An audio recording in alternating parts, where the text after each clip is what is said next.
you back. Do, do, do, do, take you back.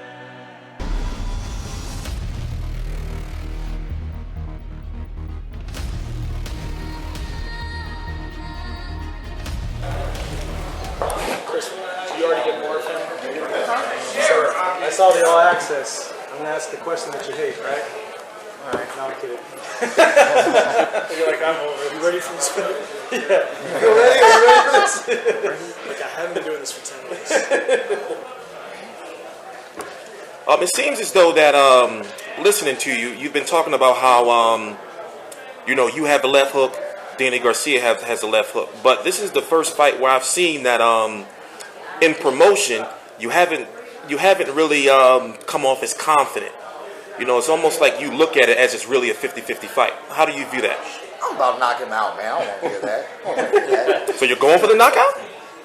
Are you going for the knockout? That's what y'all understand. First off, it's one time, all the time, KOs for life. All right? The model doesn't change. The philosophy doesn't change. The only thing is when a fighter starts showing me that it's not easy to get what I want, then I'm going to get the other portion of what I want, which is overall victory of the night. Okay? Did we not buckle Sean Porter? Was he not hurt several times in the fight? Okay, but for some reason, I don't know if it had to do with the car accident, the layoff, yada, yada, yada. When we connected with the one, we couldn't follow up. We did not shut him down. We did not put him out, okay? I promised myself if Garcia buckles the way that Porter buckled, we have to close it out, But, I mean, I'm just tired of the fucking shit talk, man. Fuck y'all. What do y'all want me to talk about? Don't y'all want to see the fight? You know what I'm saying? I'm here to fight. Because nothing matters except for the fight. I mean, I can give you a prediction. The fight will end within 4 rounds. You know what I'm saying? I can do whatever. But then if it doesn't happen, then what? Keith Thurman don't know what he's talking about. Danny was way more of a challenge than he's like. Tired of all y'all reporting and all this other stuff, man. I'm a world-class fighter. No matter what happens, win, lose, draw, Keith Thurman's a world-class fighter. Every single time I step in the ring, I give you world-class fights. Okay? And I'm going to continue to do that to the day I retire. All right? But the thing is, I just have a new confidence, man. And some of y'all know, some of y'all don't. I talk about a little, I don't talk about a lot. But I'm spiritual, all right? And I've hit a certain place in my life now that I'm 28 years old. I've marinated in this world of boxing for a long time now. Okay, and I'm marinated in the world, and I'm grown as a man inside and outside of the ring. Okay, I do this for me. I don't do this for you. I do it for me. You help me because without you, there is no sport of boxing. It would just be reckless fighting. It would not be a career. I am grateful of the career that I have. I'm grateful of the career that I've developed for myself. I strive for greatness each and every single time that I step into the ring. I have an O. I'm not afraid to let it go. If you can beat me, beat me. My mama used to beat me, and my daddy used to beat me. Can you beat me? That's what I want to know. That's why I signed these contracts. I love the sport of boxing. This is a sport. I look forward to each and every fight. And now I've finally hit a point in my career where I'm getting the fights that I want. They talk about Danny Garcia has a tremendous resume. A lot of people fought certain people that I never fought. Guess what? Those fighters didn't want to fight me. Floyd Mayweather never wanted to fight me. Do y'all forget that when his daddy wants to talk about I was a made champion, I was the interim title holder for Mayweather? They elevated Mayweather to elevate me, to put him in position to where he never had to talk about me. He didn't have to take Keith Thurman as a mandated opponent. He got to do whatever he wanted to do. He got to wear what we call the political crown. I'm not mad at him, man. I'm not mad at that scenario. It was a little frustrating having to deal with it, but that's what happens in the sport of boxing from time to time. And Mayweather has dominated the industry since he stepped on the scene. He was an Olympian, yada, yada, yada. He fought for that political position. So it's not like it was undeserving, okay? It just was frustrating for one person because Danny fought Paulie Malignaggi. Paulie Malignaggi never wanted to fight me. I wanted to fight him at one point.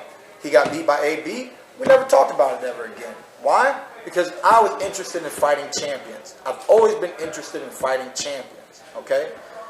I mean, I wanted to fight Sean Porter when he held the IBF before he fought Kell Brook. Kenny Porter had an article statement saying, we don't need to fight Keith Thurman right now.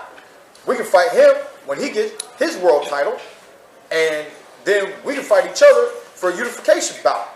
He loses his title, I get my title, and then we fight for my title. Do I say he needs to go back and get a title? No. It's a fight that I always wanted. It was a fight that I was happy to make happen. Saturday night is the same scenario. Happens to be in the same venue. So, I mean, like I said, man, I do this for me. I do it for the love of the sport. I do this because this is what I've always wanted to do as a child. I am successful. A loss does not take away my success. I am not fearful of losing. I'm not fearful of getting knocked out. I hold no fear. For Jesus said, fear no man that wants to harm your flesh. I am a warrior. I've always been a warrior, and I'm willing to die in that ring. I tell my family, if I was to die in that ring, don't you shed a tear. You understand? Y'all don't fully get who Keith Thurman is. I'm somebody who loves to fight. But outside of the fight, this is a sport called boxing. Boxing also is an art. I told a person a long time ago, if you watch Floyd Mayweather, it's like watching a ballerina. It's finessing his way to victory each and every time. And everybody knows it's not easy to be a ballerina. Okay? It's not easy.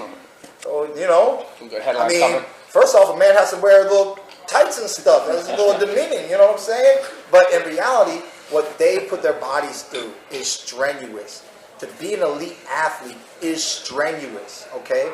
But I have a love for the sport.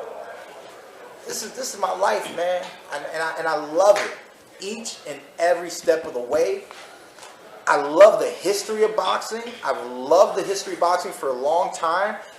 I'm a huge fan of the history in the welterweight division, and it is my time right now, Saturday night, to leave my mark and to be a part of that tremendous history in the sport of boxing today. Okay, I got a short question before I let you get to everybody else. It's funny because Danny Garcia was just talking about how he's real irritable during the fight week. What's your weight? What you eat today? What I eat today? Yeah, what's going on? What's your weight? How's the weight? We on a you a little fiery today, bro. We on a stay ready juice diet with seaweed and oranges and apples. You know what I'm saying? So at the end of the day, fight week in general, and just getting close to the fight, being on a diet for anywhere from 10 to 12 weeks, like I tell people, like, look, I'm ready to fight. Okay. Y'all want to talk this and that? Like, I am irritable. You know what I mean? See. I am irritable. But what irritates me the most is that every single one of these fights, I got to put cameras in my face and be asked a lot of questions like I'm not ready to fight. Like, I did not choose boxing when I was 7 years old. Okay? I could have quit at any time if I didn't want to be a fighter. I tell the amateurs that think about, kids that think about fighting, I say, now look, you need to understand that if you want to be a boxer, you need to be prepared to be hit. You watch kids and the way that they box, and you can tell instantly that they're scared to be hit. Now, I'm not saying go out there and get hit, but I'm saying you need to be mentally, physically prepared to get hit. So that when you do get hit, you don't get into that little scare mode, okay? I'm a visualization type of fighter. I visualize many outcomes. I visualize myself being up on the ropes, being pounded on, having him up on the ropes, pounding on him. I visualize taking critical blows. I visualize myself having to take a knee if I need to. And there's fights that have happened where the fight could have been prolonged if the fighter was smart enough to take a knee. If you have the skills that I believe that I do have and possess, it is wise to utilize that moment to get a recovery for oneself so that you can put yourself back into the fight. It's like a wave. There are ups and downs throughout the fight. The fight is not always going in your direction. doesn't mean that you cannot overcome it and start to put it back into your direction. Tallying on with the confidence conversation, I asked Danny the same thing. He said he was so confident that if he lost, he'd be willing to grow a ponytail. Hey! If you lost, would you be willing to cut yours? For sure. So you're that confident that you cut the ponytail off if you lost, hypothetically.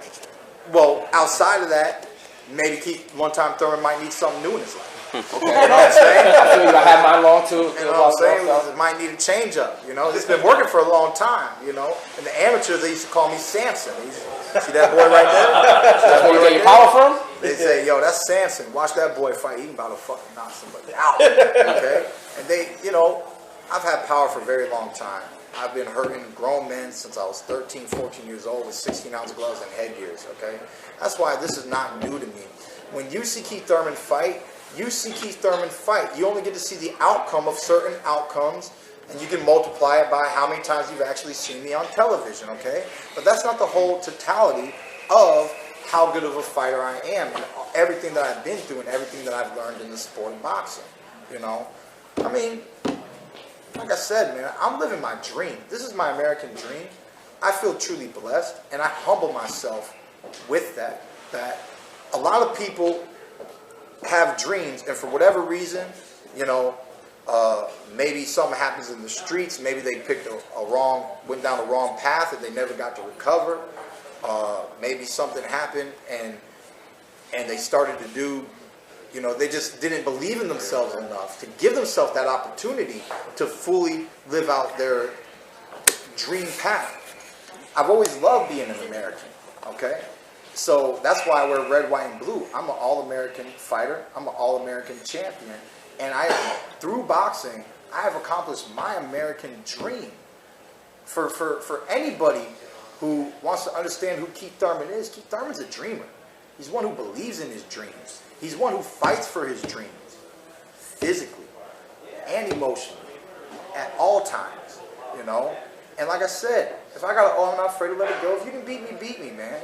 If you beat me, you're the better man than me. I'm going to go over there. I'm going to shake your hand. I'm going to say congratulations, okay? Because Keith one-time Thurman is not just an average fighter. I'm not just some overrated fighter. I've won 7 national titles in the amateurs. I was one step away from being the Olympian back in 2008. I know boxing. I'm like a pit bull. I was bred for the fight game, you know? And I'm here, man. I'm here to stay. I think you've coined this phrase. Question, okay? Okay. I think you've coined this phrase, true welterweight. For sure. The whole thing being a true welterweight. Angel, just to paraphrase, has said, you know, you've been at welterweight for 8 years. You know, that Danny's actually the naturally bigger man because he's growing out of the weight class and getting bigger and bigger. Eyeball test, you guys, it's fight week, you're close to the actual weight. What do you think, seeing Danny physically up close? Who's the bigger man? He has put on weight. They've done some, you know, once when you move up a weight class, you know, every fighter doesn't walk around at their fight weight. So they're always naturally bigger than the class that they compete in. You know, and that's why they're trying to act like, oh, Danny's a welterweight. He's always been a welterweight. You know, we just used to cut weight.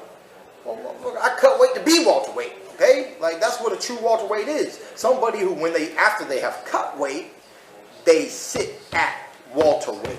Okay, so you know, I see myself as the bigger guy. You know, looking at my record, I see myself as the stronger guy. You know, but he's probably had enough time now competing in the welterweight division, adding those pounds, cutting back less, probably lifting weights, doing some core work, drinking more protein shakes, whatever that they do. You know what I'm saying? But I coined the phrase true welterweight. I'm going to take a Mayweather money team phrase, which is skills pays the bills. That's what's going to happen Saturday night. Apparently, because he's all about the money. Thank you, guys. Thanks, guys. My media friends, in the other room, Tony Yoka, the super heavyweight Olympian, is him. That's not Schaefer's dude. is Richard Schaefer's dude. If you'd like to talk to him, he's in the other room. Otherwise, thank you for coming, and we'll see you at the weigh-in tomorrow. Thank you, Keith Thurman. You're the best.